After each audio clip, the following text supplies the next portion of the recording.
Así que en esta mañana, mis amados, después de este tiempo juntos de cantarle al Señor, de entregarle a Él también los que hemos podido hacerlo, ahora nos preparamos para algo muy especial, el banquete que Él tiene para nosotros, la palabra del Señor.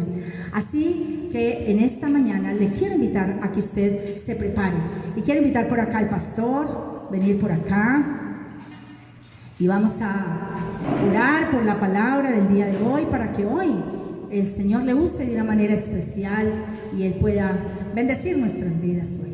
Señor, gracias, muchas gracias, porque hoy nos gozamos de estar en tu casa, pero tenemos el corazón preparado para que tú hables a nuestro corazón. Y Señor, queremos rogarte que esa palabra hoy haya cabida en nuestro ser interior, y que hoy, Señor, nosotros podamos tener una respuesta a ella. Gracias, papá, porque eres bueno. Amén y amén.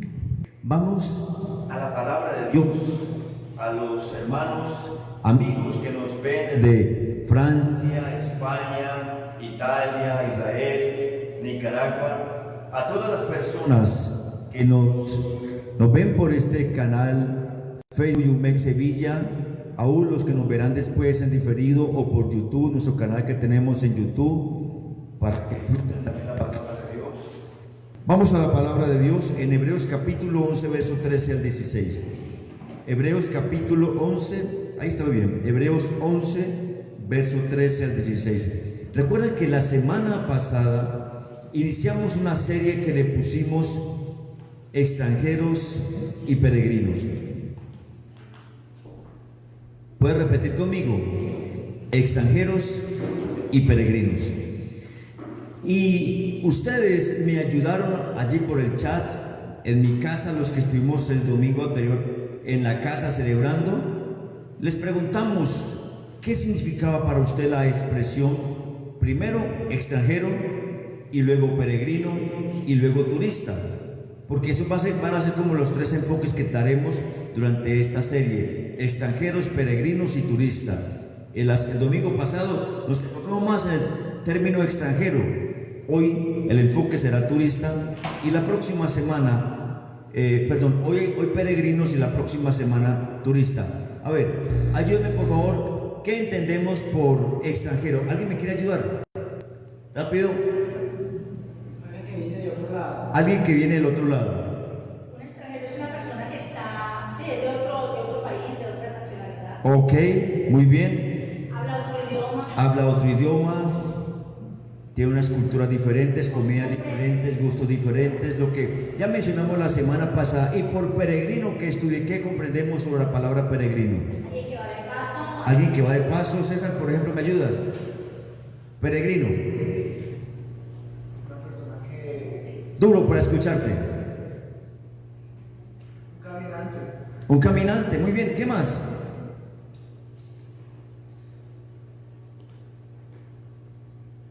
¿Qué más entendemos por peregrino? Diana.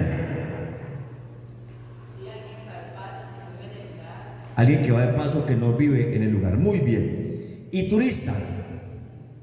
Alguien que va de disfrute. Alguien que va de disfrute, relax. Conocer y disfrutar. Muy bien, gloria a Dios. Entonces leamos, por favor, primero Hebreos 11, verso 13 al 16. Hebreos capítulo 11, verso 13 al 16. Dice el escrito bíblico: conforme a la fe, murieron todos estos sin haber recibido lo prometido, lo de lejos. Si hubiesen estado pensando en aquella de donde salieron, ciertamente tenían tiempo de volver, pero anhelaban la mejor, esto es celestial. Por cuando no se les abre. Alguien que vaya por 1 Pedro capítulo 2, verso 11, ahí con buena voz. 1 Pedro capítulo 2, verso 11.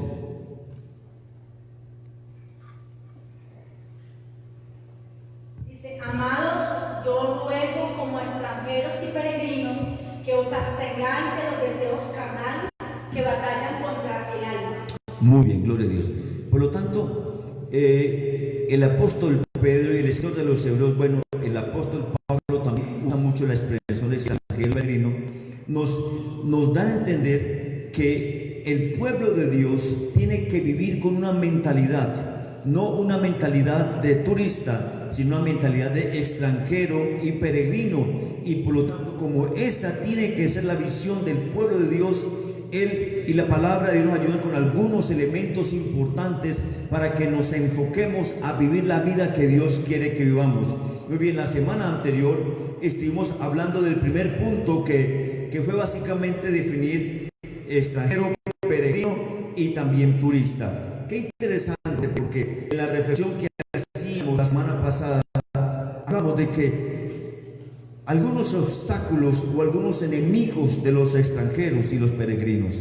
Y hablamos de tres enemigos que dice el apóstol Juan: el mundo, Satanás y la carne. E hicimos de alguna forma una ilustración corta de aquel clásico de la literatura inglesa, clásico universal, el progreso del peregrino.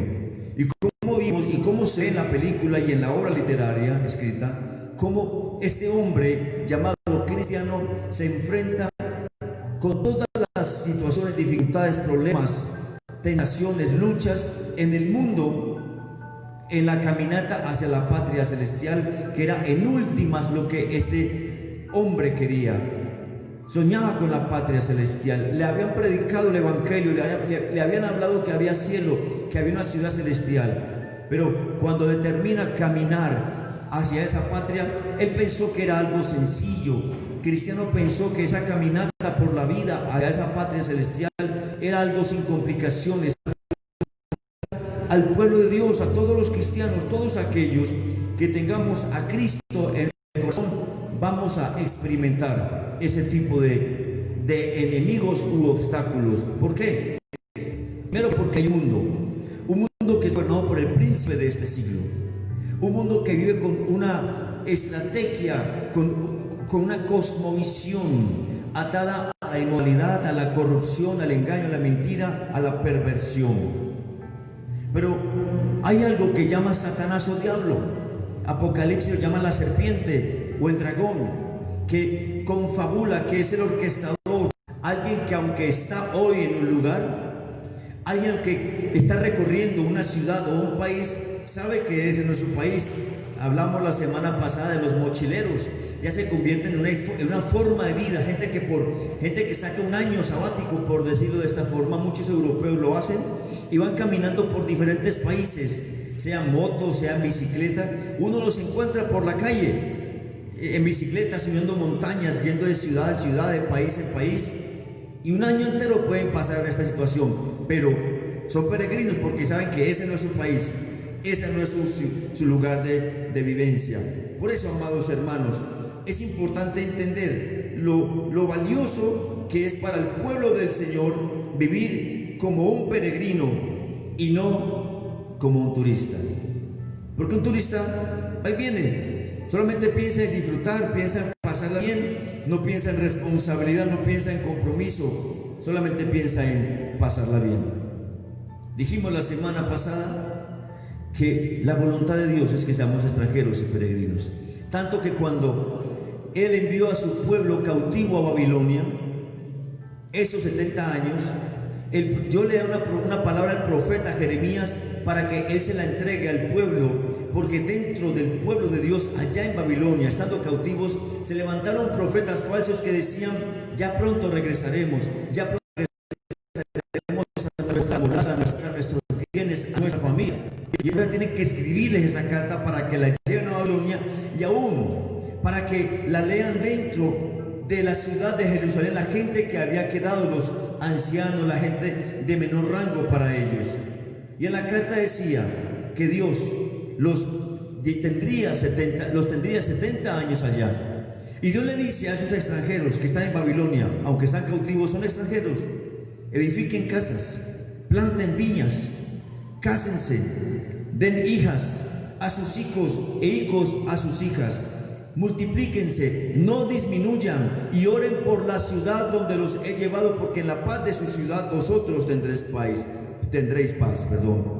Eso está en Jeremías 29, del 1 al 7. Por eso, los hijos de Dios, el pueblo de Dios debe entender que la vida en esa tierra es eso, ser extranjeros y peregrinos.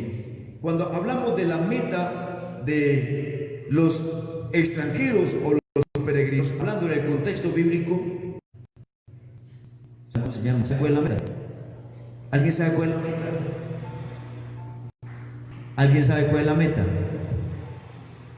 ¿Alguien sabe cuál es la meta de un extranjero y peregrino cristiano? Llegar al cielo. Llegar al cielo. Oiga, ¿qué le pasa a esta iglesia? Llegar al cielo.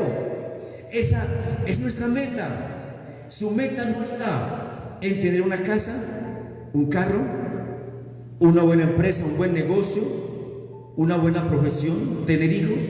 Eso es parte de la vida natural que todos vivimos. Nacemos, crecemos, nos multiplicamos. Eso significa preparación, capacitación, vivir la vida, casarnos, etc. Pero la meta fundamental de los extranjeros y peregrinos es el cielo. Y mi amado hermano que me está viendo en casa, mi amigo que nos ve en directo o nos verán diferido, la meta suya está en el cielo. Y esa es la felicidad que tiene que embargarle a usted y me tiene que embargar a mí. Pero la pregunta sería, bueno, ¿cómo es el cielo? ¿Cómo será eso de entrar al cielo? ¿Cómo lo haremos? Sencillo, ya lo sabemos. Cristo en su corazón. Lo estamos hablando en momentos de reflexión lleno del Espíritu Santo. Pero ese ejercicio no lo vamos a mencionar ahora. Vamos a pensar más bien es cómo es el cielo. Por favor, leamos Hebreos capítulo 11, verso 8 al 16. Hebreos capítulo 11, verso 8 al 16. Dice la palabra de Dios: por la fe Abraham, siendo llamado, obedeció para salir al lugar que había de recibir como herencia, y salió sin saber a dónde iba. Por la fe habitó como extranjero en la tierra prometida, como en tierra ajena, morando en tiendas con Isaac y Jacob, coherederos de la misma promesa, porque esperaba la ciudad que tiene fundamentos, cuyo arquitecto y constructor es Dios. Por la fe también la misma Sara, siendo estéril, recibió fuerza para concebir y dio a luz aún fuera del tiempo de la edad, porque creyó que era fiel quien lo había prometido, por lo cual también de uno, y ese ya casi muerto, salieron como las estrellas del cielo en multitud, y como la arena innumerable que está a la orilla del mar. Verso 13. Conforme a la fe, murieron todos estos sin haber recibido lo prometido, sino mirándolo de lejos, y creyéndolo, y saludándolo, y confesando que eran extranjeros y peregrinos en la tierra. Porque los que esto dicen, claramente dan a entender que buscan una patria, pues si hubiesen estado pensando en aquella de donde salieron, ciertamente tenían tiempo de volver, pero anhelaban una mejor, esto es, celestial. Por lo cual Dios no se avergüenza de llamarse Dios de ellos, porque les ha preparado una ciudad. Cuando yo pienso en esto que dice el escritor de Hebreos, que Dios les ha preparado una ciudad, esto es celestial, me da mucha emoción. Cuando hablamos de cielo, ¿cómo será ese cielo? Y los peregrinos, hay que pensar en Abraham, porque cuando habla de Abraham, nos habla que Dios le hace un llamado. ¿Recuerdan dónde vivió Abraham? Vivía en Ur de los caldeos, lo que es la Mesopotamia. Y según los arqueólogos, y aún lo confirman, fue una civilización en Mesopotamia, Ur de los caldeos, que tiene más de 4000 años de existencia. Y para ser una civilización tan antigua, era la civilización más desarrollada en cuanto a lectura, en cuanto a lenguaje. Oiga, parece ilógico en cuanto a tecnología. Los historiadores, los arqueólogos han dicho que la generación de Mesopotamia, de esa parte Ur de los caldeos, que con una civilización que con respecto a las demás civilizaciones tenían como unos 200 de adelanto. ¡Qué tremendo! Es como si de pronto fuéramos al África y encontráramos una tribu de indígenas que tuviera un retraso en su desarrollo de 500 años. Intente usted hablar de tecnología, de internet, de televisiones LG o Smart o tecnología 4G o 5G. Para ellos va a ser imposible comprender, porque están en otra época, están en la Edad Media, podemos decirlo de esa manera. Esa era la vida que llevaba Abraham. Cuando Abraham vivía en Ur de los Caldeos, era un hombre que tenía muchas comodidades, vivía muy bien. ¿Por qué Abraham? ¿Por qué Abraham determina cambiar su vida, su estilo de vida, su civilización y salir, como dice la palabra de Dios, a un lugar que no se sabía dónde? ¿Saben ustedes? 7, verso 2, antes de que Esteban, el primer mártir de la iglesia cristiana, fuera apedreado, habla de Abraham. Noten lo que dice Esteban en Hechos capítulo 7, verso 2. En la revelación que Dios le entrega a Abraham, la gloria que y la visión que le da Dios a Abraham en ese momento, le mostró Dios a Abraham un lugar tan majestuoso. Conforme a la fe murieron todos estos sin haber recibido lo prometido, sino mirándolo de lejos y creyéndolo y saludándolo y confesando que eran extranjeros y peregrinos en la tierra. Póngame atención. Ellos, y quiero que usted por favor comprenda lo que le quiero decir. ¿Ustedes creen que ellos hubieran vivido lo que vivieron? Hubieran experimentado las cosas que y creyéndolo y saludándolo y confesando que eran extranjeros y peregrinos sobre la tierra.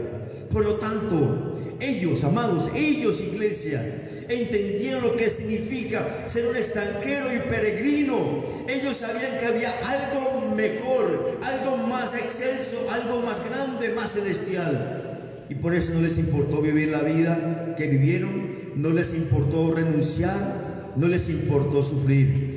De la gloria de Dios por eso le invito a usted, amado amigo, hermano, que recuerde que usted es un extranjero, es un peregrino, y no importa las dificultades que de pronto a veces como hijos de Dios tengamos que vivir, nos espera una patria celestial, nos espera un lugar glorioso. Ahora, vamos a especular un poco. Hagamos de cuenta que Abraham llegó al cielo y encontró que el cielo era una ciudad más pequeña que Mesopotamia, allá que Ur. Encontró que los beneficios, las comodidades del cielo, de esa ciudad, había mucho desorden, mucho ruido, mucha basura. ¿Qué creen que Abraham había pensado? Yo para esto me maté, yo para esto me sacrifiqué. Pero también piensa en el Señor, que le mostró una visión de una ciudad gloriosa.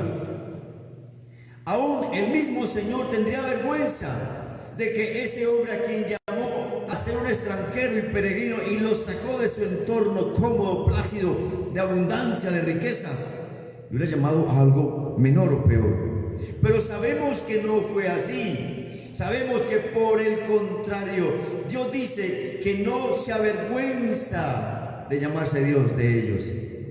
Amado, no importa por lo que tengas que pasar en esta tierra, por las limitaciones, los sufrimientos, si te sientes un extranjero, un peregrino, Dios no se avergonzará de llamarse tu Dios.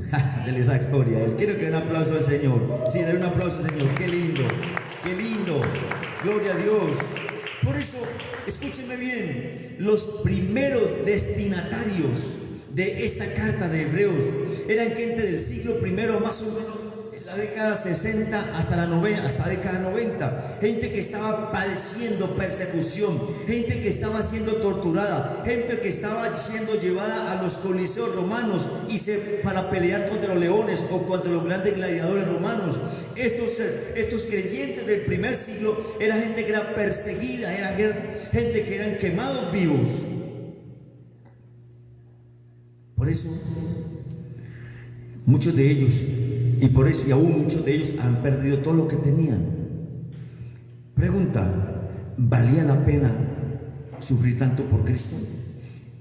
Miren conmigo que el autor de Hebreos, en el capítulo 1, verso 1 al 4, quiero que por favor leamos Hebreos capítulo 1, verso 1 al 4. Escuchen lo que dice: Dios, habiendo hablado muchas veces y de muchas maneras en otro tiempo a los padres por los profetas, en estos postreros días nos ha hablado por el Hijo, a quien constituyó heredero de todo, y por quien asimismo hizo el universo, el cual, siendo el resplandor de su gloria y la imagen misma de su sustancia, y quien sustenta todas las cosas con la palabra de su poder, habiendo efectuado la purificación de nuestros pecados por medio de sí mismo, se sentó a la diestra de la majestad en las alturas, hecho tanto superior a los ángeles, cuanto heredó más excelente nombre que ellos. Y sí, amados, vale la pena cualquier pérdida que se pueda sufrir por el Señor. ¿Saben por qué? Porque cualquier pérdida acá en la tierra por el Señor será recompensada de una manera generosa en el cielo. ¡Ja! Gloria a Dios. Porque no hay comparación. ¿Cuántos mártires? ¿Cuántos mártires en la historia del cristianismo han dado la vida por Jesús? ¿Cuánta gente en la cárcel en los países comunistas? ¿Cuánta gente en la cárcel? En la China comunista, ¿cuántos pastores líderes han sido asesinados y torturados? En la antigua ex Unión Soviética, ¿cuántos líderes, cuántos creyentes murieron por la causa de Jesús? ¿Cuántos siglos de persecución al pueblo del Señor? Si no hubiera una esperanza de una vida celestial, de una patria, de una ciudad celestial, no valdría la pena sufrir. Por eso Cristo mismo se pone como el autor y el consumador de la fe. Él mismo se encarga de sufrir por usted y por mí, cargar sobre Él nuestros pecados, la muerte, el dolor, el sufrimiento, la aflicción de la humanidad, para Él ponerse como representante de esa patria, para ofrecerlas a nosotros. ¿Recuerdan que Él le dijo a los discípulos que era necesario que Él se fuera, porque Él iría a hacer qué? Voy a preparar morada para ustedes. Eso es esperanza. Por eso el autor de Hebreos dice en el versículo 6 del capítulo 11: pero sin fe es imposible agradar a Dios, porque es necesario que el que se acerca a Dios crea que le hay y que es galardonador de los que le buscan. Debemos creer en ese Cristo de gloria. Debemos creer en ese Dios de amor, ese Dios de poder, ese Dios que dice el autor de Hebreos es el arquitecto y constructor del universo y de esa patria, de esa ciudad celestial. Usted ha pensado por un momento, yo no sé si la iglesia de este siglo, la iglesia de esta última generación, se preocupa por pensar en esa ciudad, se preocupa por imaginarse por lo menos cómo sería vivir con el Señor. Como dije el domingo anterior, la iglesia de esta generación se parece más a los turistas, porque están pensando más en la comodidad, están pensando más en el placer momentáneo, están pensando en que todo lo tengan rápido por causa de los avances tecnológicos. Hoy todo es así rápido, pero poco tiempo pasan pensando en lo que será su vida en la eternidad con el Señor. Y por el contrario, este tiempo es el que Dios nos está llamando a la iglesia a pensar en la eternidad, a pensar en esa ciudad celestial. El apóstol Pedro, en segundo aspecto, ya hablamos de cómo será el cielo, esa ciudad. El apóstol Pedro nos habla en segundo de Pedro capítulo 1 verso 10 al 11. Segundo de Pedro capítulo 1 verso 10 al 11.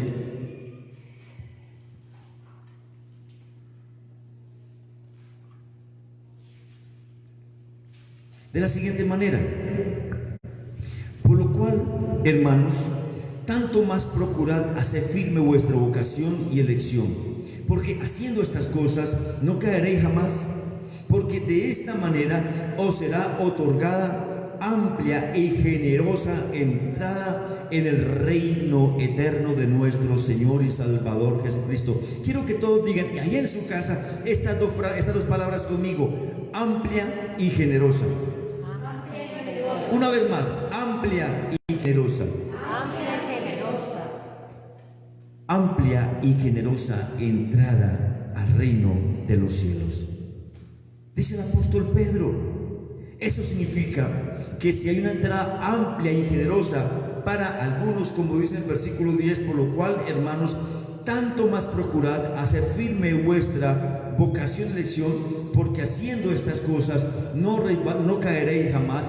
Significa que así como hay algunos que entraremos en esa amplia y generosa, tendremos una amplia y generosa entrada a la ciudad celestial.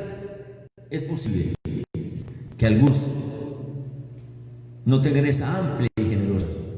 ¿Por qué el apóstol Pedro está diciendo eso? Miremos del versículo 3 al versículo 9 de Primera de Pedro, de Segunda de Pedro. Estamos en el capítulo 1, la segunda carta al apóstol Pedro. Dice en el versículo 3: como todas las cosas que pertenecen a la vida y a la piedad nos han sido dadas por su divino poder, mediante el conocimiento de aquel que nos llamó por su gloria y excelencia, por medio de las cuales nos ha dado preciosas y grandísimas promesas, para que por ellas llegaseis a ser participantes de la naturaleza divina, habiendo huido de la corrupción que hay en el mundo a causa de la concupiscencia. Me interesa más lo que sigue a partir del versículo 5. Vosotros también, poniendo toda diligencia por esto mismo, añadid a vuestra fe, en voz alta me dicen, a la virtud, Conocimiento. al conocimiento, Dominio propio. al dominio propio, Paciencia. a la paciencia, Piedad. a la piedad Afecto fraternal. y al afecto fraternal. Amor. Porque el apóstol Pedro está constantemente intentando o motivando o desafiando u ordenando a los creyentes de esa época que cada vez deben crecer más, que cada vez deben añadir y añadir. Y a una cosa, es como cuando hacemos una torta, un pastel, una rica comida. Hay que añadirle esto, hay que añadirle esto, hay que añadirle esto. Y al final tenemos un banquete, ¿verdad? Una deliciosa comida.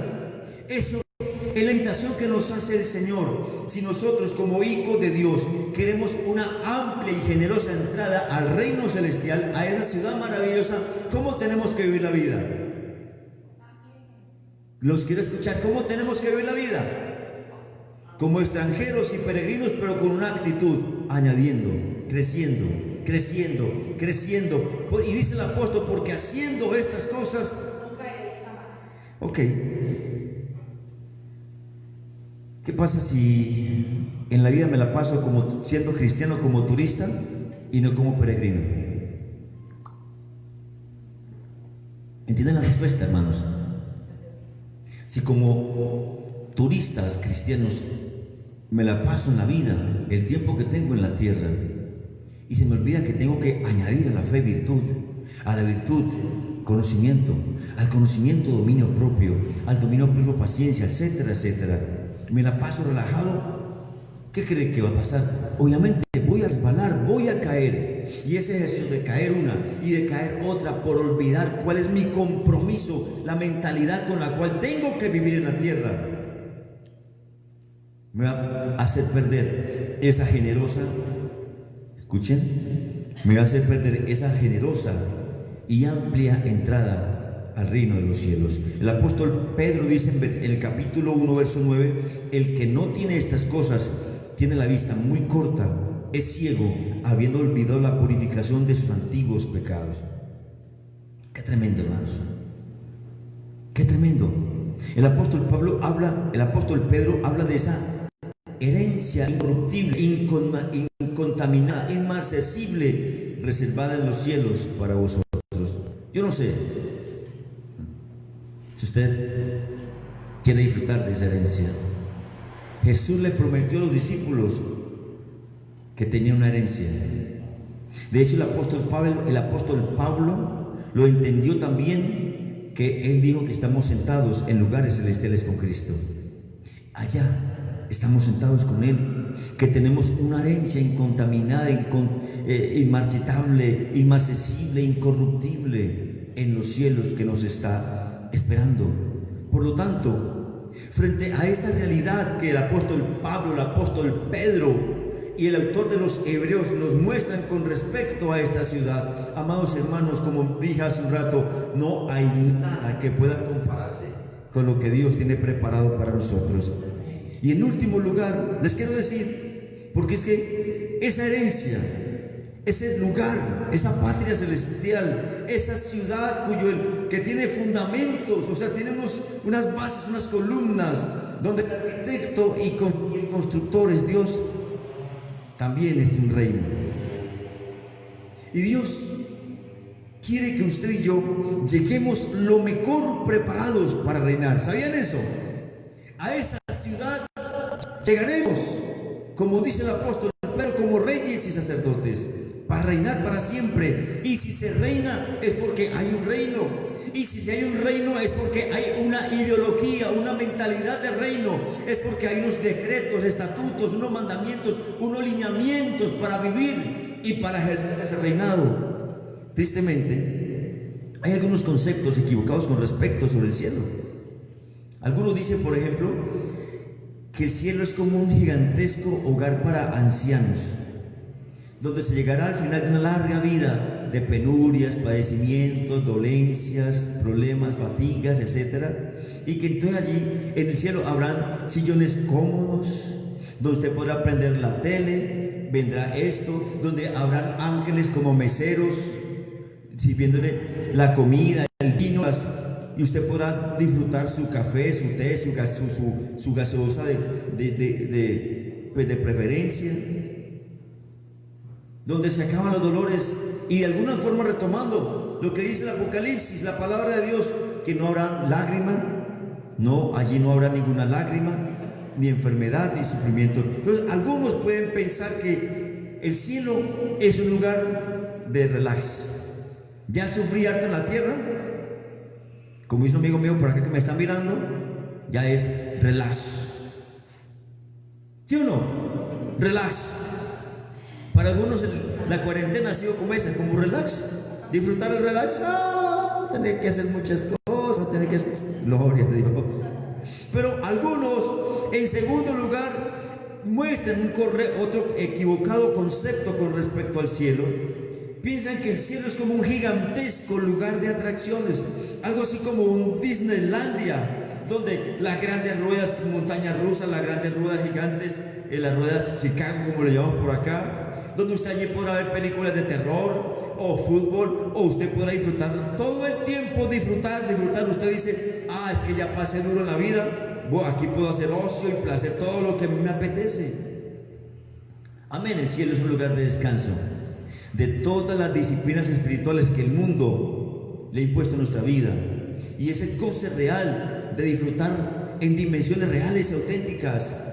Por eso el salmista dijo en el Salmo 16, verso 11, en tu presencia hay plenitud de gozo y delicias, a tu diestra para siempre.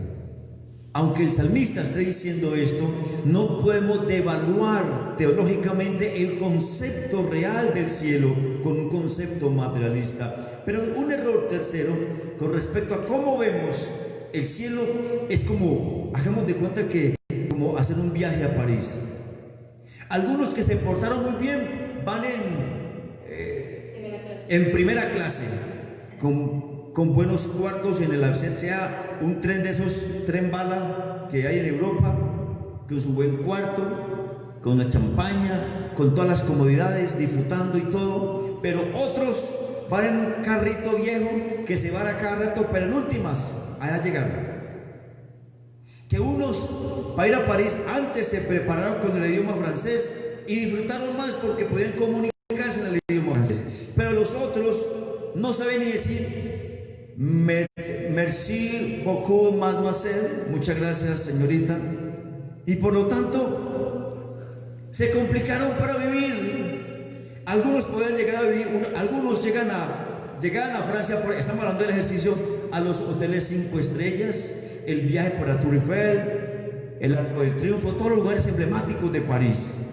Y otros alcanzan solamente para estar en París, pero disfrutar con lo básico. Algunos van con 20.000, 50.000 euros para poder disfrutar de todo lo de París, y otros con escasamente 50, 100 euros para básicamente comer. En últimas, no importa el tránsito, la llegada, sino es que todos en últimas van a estar en París.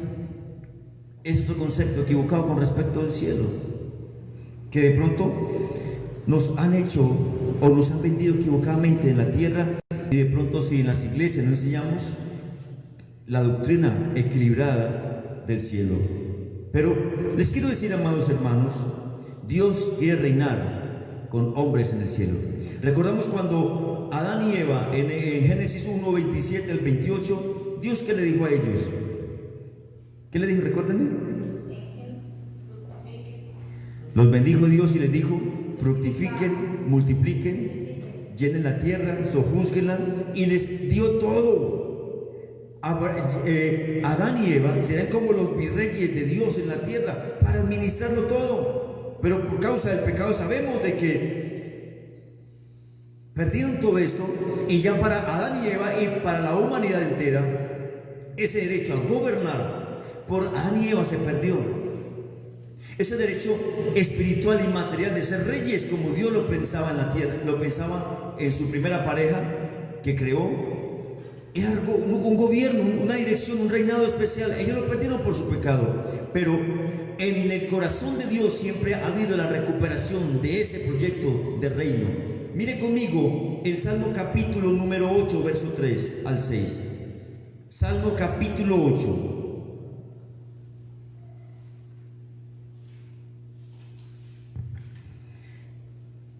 Dice el escritor, el salmista: cuando veo tus cielos, obra de tus dedos, la luna y las estrellas que tú formaste, digo, ¿qué es el hombre para que tengas de él memoria?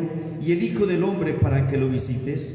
Le has hecho poco menor que los ángeles y lo coronaste de gloria y de honra. Le hiciste señorear sobre las obras de tus manos. Todo lo pusiste debajo de sus pies, ovejas y bueyes, todo ello, y asimismo las bestias del campo, las aves de los cielos y los peces del mar, todo cuanto pasa por los senderos del mar. Oh Jehová, Señor nuestro, cuán grande es tu nombre en toda la tierra. Y el escritor de Hebreos da exactamente en el capítulo 2, versos 5 al 10, cómo en Cristo está la recuperación de ese gobierno, de ese reinado para los hijos del Señor. Cuando leemos Hebreos capítulo 2, verso 5, quiero que lo leamos. Me parece importantísimo que tengamos claro este concepto que estoy dando, de que Dios sí quiere tener a sus hijos reinando, tanto en los cielos como en la tierra durante el milenio. Verso 5 de Hebreos 2: porque no sujetó a los ángeles el mundo venidero, acerca del cual estamos hablando, pero alguien testificó en cierto lugar diciendo: ¿qué es el hombre para que te acuerdes de él? ¿O el hijo del hombre para que le visites? Le hiciste un poco menor que los ángeles, le coronaste de gloria y de honra, y le pusiste sobre la obra de tus manos, y todo lo sujetaste bajo sus pies. Porque en cuanto le sujetó todas las cosas, nada dejó que no sea sujeto a él. Pero todavía no vemos que todas estas cosas le sean sujetas. Y el verso 10: porque convenía, no desde el 9, pero vemos a aquel que fue hecho un poco menor que los ángeles, a Jesús, coronado de gloria y de honra, a causa del padecimiento de la muerte, para que por la gracia de Dios gustase la muerte de todos. Porque convenía aquel por cuya causa son todas las cosas, y por quien todas las cosas subsisten, que habiendo de llevar muchos hijos, díganlo en voz alta, muchos hijos a la gloria, perfeccionase por aflicciones al autor de la salvación de ellos. Qué lindo, de la gloria a Dios. Enamórese, disfrute. El Señor estableció que todo lo que su Hijo hizo, lo hizo por amor. Él se perfeccionó a sí mismo Él padeció las aflicciones, los sufrimientos de los hombres en la tierra con un solo propósito: llevarlos a gobernar. Llevarlos a gobernar. Un día, este planeta Tierra, que es una mota de polvo en este vasto universo, en la Vía Láctea, será gobernado por usted y por mí, amado, sí, el que me está viendo. Usted gobernará por 1000 años esta tierra. Usted será un rey, un sacerdote en esta tierra, gobernando con los principios de ese reino celestial. Bendito el nombre del Señor. Y termino. Por esa razón, nosotros los creyentes tenemos que estar preparados para gobernar el futuro. Lucas capítulo 19, verso 11 en adelante. Lucas capítulo 19, verso 11 en adelante.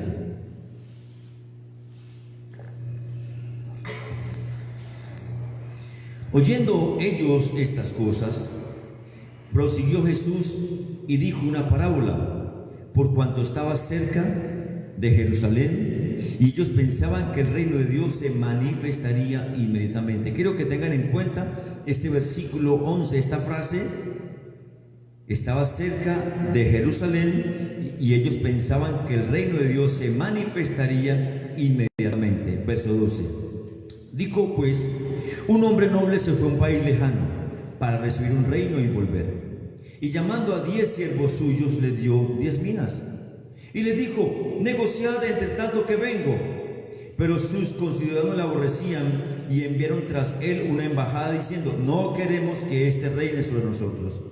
Aconteció que, vuelto él, después de recibir el reino, mandó llamar ante él a aquellos siervos a los cuales había dado dinero para saber lo que había negociado cada uno. Vino el primero diciendo: Señor, tu mina ha ganado 10 minas.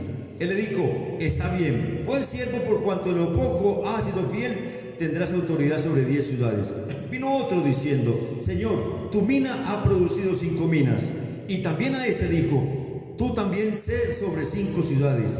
Vino otro diciendo: Señor, aquí está tu mina, la cual he tenido guardada en un pañuelo, porque tuve miedo de ti, por cuanto eres hombre severo, que tomas lo que no pusiste y ciegas lo que no sembraste. Entonces él le dijo: mal siervo, por tu propia boca te juzgo. Sabías que yo era hombre severo, que tomo lo que no puse y que ciego lo que no sembré. ¿Por qué pues no pusiste mi dinero en el banco, para que al volver yo lo hubiera recibido con los intereses? Y dijo a los que estaban presentes: quitadle la mina y dadla al que tiene 10 minas. Ellos le dijeron: Señor, tiene 10 minas.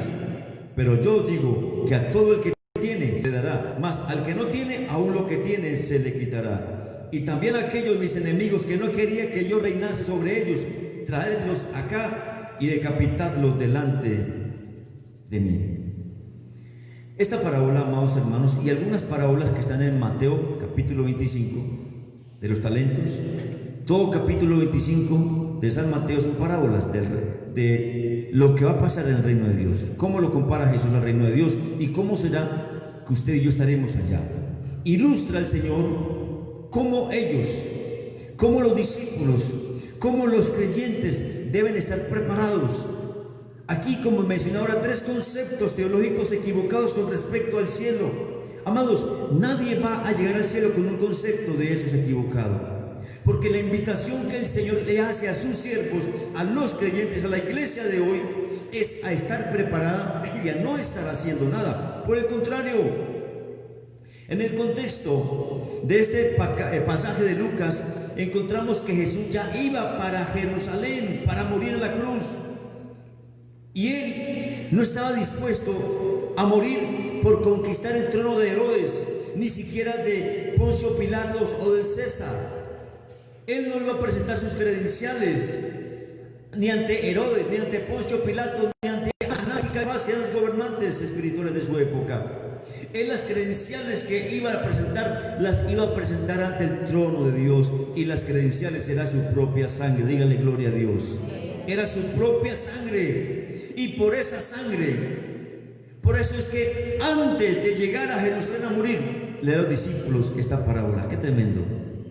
Y le habló de un reino, le habló de un hombre adinerado que va a recibir un reino, les habló de los siervos, les habló de las minas y les habló de regresar. Y efectivamente cuando regresa encuentran lo que cada uno de ellos hizo, también cada uno de ellos hizo, perdón. Y creo que es el desafío que Dios nos da hoy. Amados, tenemos una meta, es el cielo. Amén. Tenemos una meta, es una patria celestial, Amén. donde Él tiene fundamentos, o sea, tiene columnas, pero el constructor, el arquitecto de esa ciudad es el Señor. Por lo tanto, si usted es un hijo de Dios, si Cristo está en su corazón, si el Señor le ha dado dones, talentos, habilidades, por favor, corra, corra. No deje pasar más días, semanas y meses. Yo sé que la forma de servir ahora es diferente a cuando estamos en el templo, cuando las iglesias están abiertas, porque hay muchas maneras como podemos servir al Señor en la iglesia, pero aún virtualmente podemos servir al Señor. Por lo tanto, ¿qué le quiere usted presentar al Señor cuando usted vaya a esa ciudad? Retomo lo que el apóstol Pedro le dice a los hermanos que están en peregrinación: vosotros también, poniendo toda diligencia, por esto mismo, añadid a vuestra fe virtud, a la virtud conocimiento, al conocimiento dominio propio, al dominio propio paciencia, a la paciencia piedad, a la piedad afecto fraternal y al afecto fraternal amor. Vuelvo y pregunto: ¿cómo será la entrada suya y la entrada mía hacia el reino celestial? El apóstol, el escritor de Hebreos, me parece de una forma muy linda como él toma como ejemplo a Abraham. Salió de Ur de los Caldeos sin saber a dónde iba, a llenarse de limitaciones, de problemas, de crisis. Habló de Isaac, de Jacob. Pero el capítulo 11 nos habla, en todo el capítulo nos habla de hombres que fueron muertos a espada, fueron aserrados, perseguidos. Nos habla de ayunos, de desvelos. Dice el escritor de Hebreos, gente que el mundo no los merecía a ellos. Y el escritor dice, ellos murieron sin haber recibido lo prometido. ¿Cómo uno, y creo que todos hermanos allá en casa me pongan atención un momento, cómo uno se mata toda una vida por una mentira? ¿Cómo uno se limita? ¿Cómo uno se sacrifica por una mentira? Ellos dicen que no era mentira.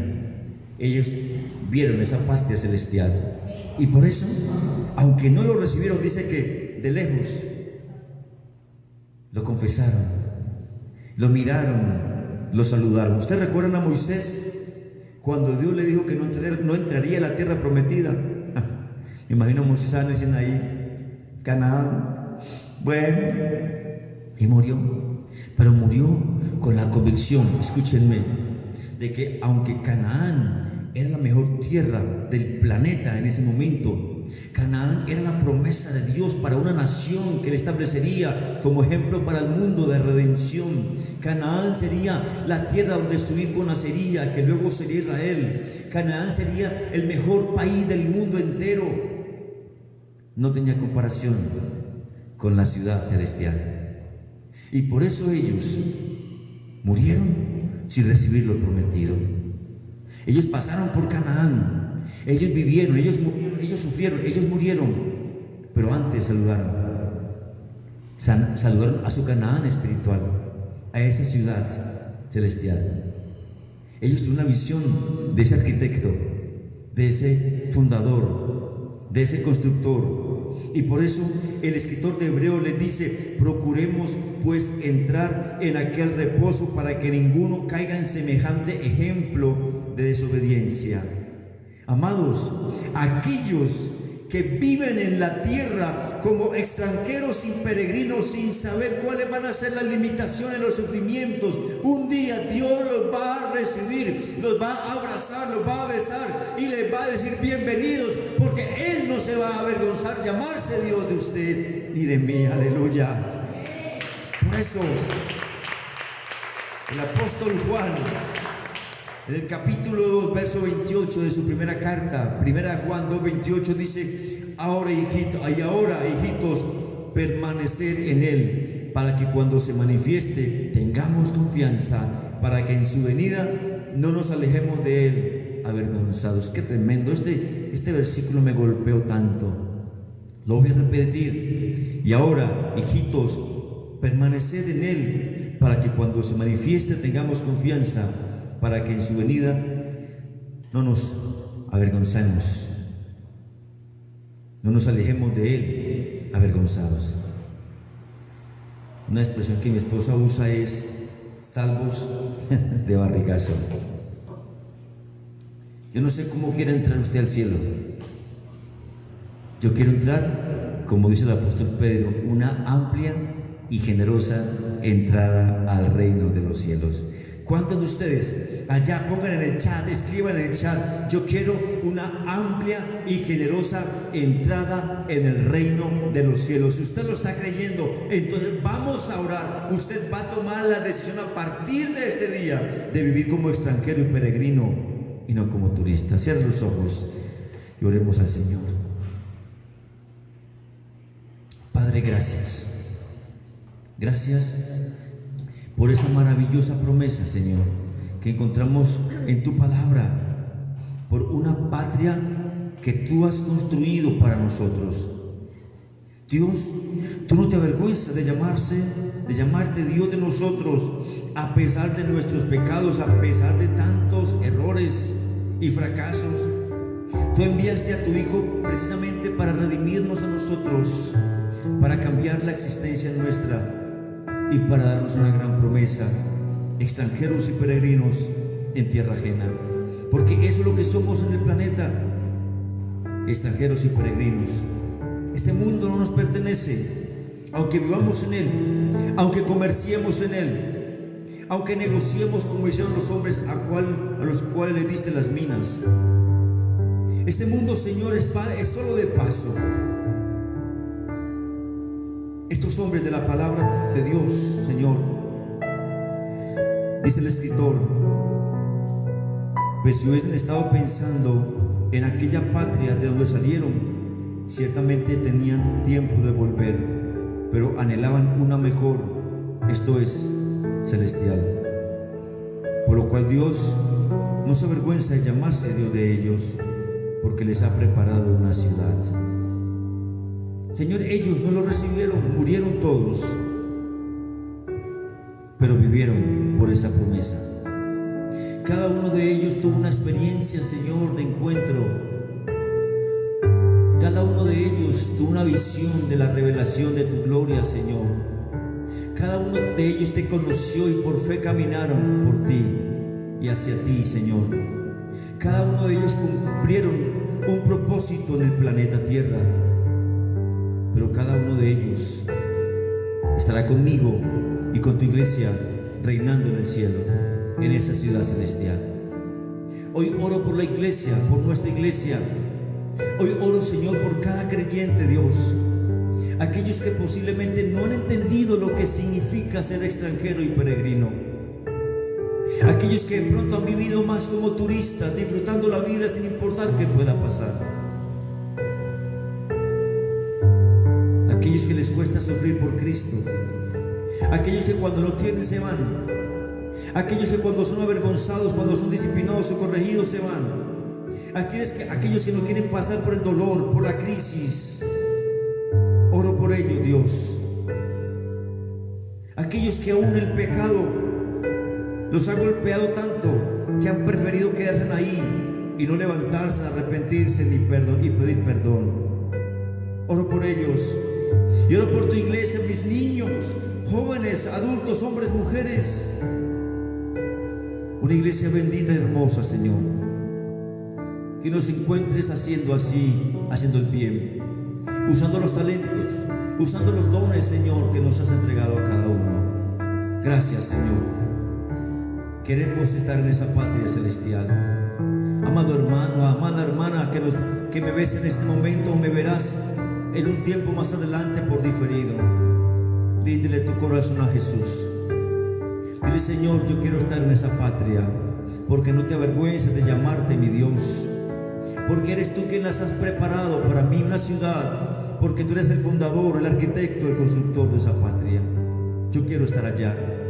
Quiero, Señor, tener presente que nada en esta tierra es tan maravilloso como esa patria que me has dado, que has asegurado para mí, Señor. Padre, muchas gracias. Muchas gracias, Señor, en el nombre de Jesús. Amén y amén. Amados extranjeros y peregrinos en esta tierra, la próxima semana compartiremos la tercera enseñanza de este precioso tema.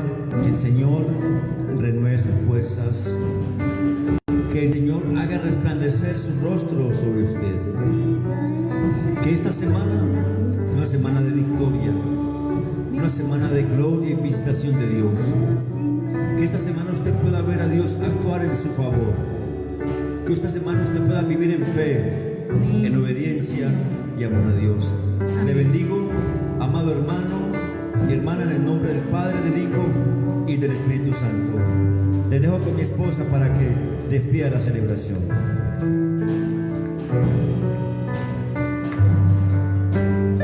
Bueno, amada familia, que esta semana que empezamos hoy sea una semana donde sigamos viendo el favor, la misericordia de nuestro Dios.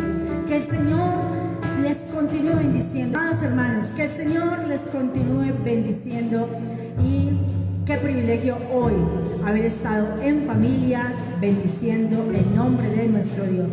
Dios les bendiga. Les amamos, les extrañamos. Esperamos pronto que estemos acá en el templo todos disfrutando de la presencia de nuestro Dios. Un abrazo, mis amadas. Les amamos.